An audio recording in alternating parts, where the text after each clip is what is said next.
দুঃখগুলো আমরা পাচ্ছি এর দায়ী কে?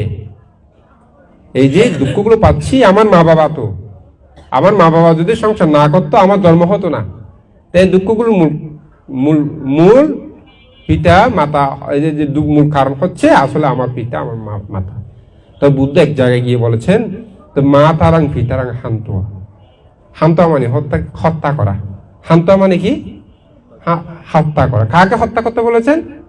মা তারাং পিতারাং হান্তোয়া, মা বাবাকে হত্যা করো। তোমার মা বাবাকে হত্যা করো কেন? তোমার মা বাবা তো তোমাকে জন্ম দিয়েছে, তোমার মা বাবার কারণে তো তুমি এতগুলো দুঃখগুলো পাচ্ছ। তো সুতরাং কেন আমাকে জন্ম দিয়েছ তুমি? যেন আর জন্ম না দিতে না পারো সেই মা বাবাকে বুদ্ধ বলেছেন হত্যা করো। কাকে হত্যা করতে বলেছেন? মা বাবাকে।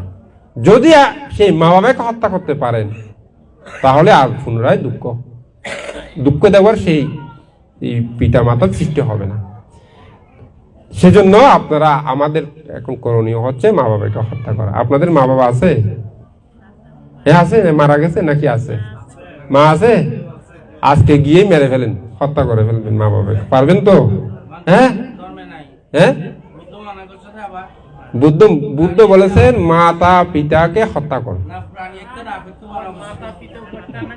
হ্যাঁ, আচ্ছা, দেখেন এখানে একটা জটিলতা আছে, আমি আপনাদেরকে বুঝিয়ে দিচ্ছি। আপনারা যদি মা বাবাকে হত্যা করতে না পারেন তাহলে দুঃখগুলো পুনঃ পুনঃ পেতে হবে। তাই সে দেখেন এখানে একটা জটিলতা আছে। আমি কেন এই কথাটি বলেছি? তো বলা হচ্ছে মাতারাং পিতারাং হান্ত, মাতা পিতাকে হত্যা করো। তো আবার মঙ্গলসূত্রের মধ্যে বলা হচ্ছে কি মাতা পিতা উপরটা, মাতা পিতাকে সেবা করো। বা কোনো ব্যক্তি যদি কোনো মাকে হত্যা করে, পিতাকে হত্যা করে, সে কিন্তু অবিচ্ছিন্ন নরকে যাবে। দেখেন বলেনি পঞ্চনন্তনীয় কর্মের মধ্যে কি বলছে? তো বলা হচ্ছে বুদ্ধ শরীর থেকে রক্তপাত ঘটালে, তারপর অরহত হত্যা করলে, মাকে হত্যা করলে, পিতাকে হত্যা করলে, সঙ্গভেদ করলে অবিচ্ছিন্ন নরক, অবিসম্ভাবী বলেনি? আবার এখানে বলা হচ্ছে মা তার পিতার হত্যা, তো মা বাবাকে হত্যা করো। কারণ সেই মা বাবাই তো আমার জন্মদাতা। এখন কোনটা করবে? হত্যা না করলে তো আপনার পুনরায় আবার জন্ম হবে, আর হত্যা করলে তো অবিচ্ছিন্ন নরকে যাবে। কোথায় যাবেন? কোনটা করবেন?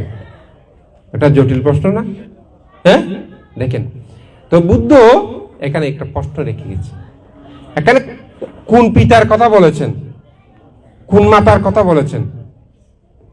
তো বুদ্ধ বলেছেন সেই যে আমাদের যে জন্ম হচ্ছে পুনঃ পুনঃ, কেন জন্ম হচ্ছে? এটা জন্মের মূল কারণ হচ্ছে এই যে আমি বলেছি অবিদ্যা, তৃষ্ণার কথা বলিনি? অবিদ্যা হচ্ছে পিতা, আর তৃষ্ণা বা আসক্তি হচ্ছে মাতা। তো বুদ্ধ বলেছেন মাতারাং পিতাং হাত্তয়া, অর্থাৎ পিতা নামক অবিদ্যা, মাতা নামক তৃষ্ণাকে হত্যা করো।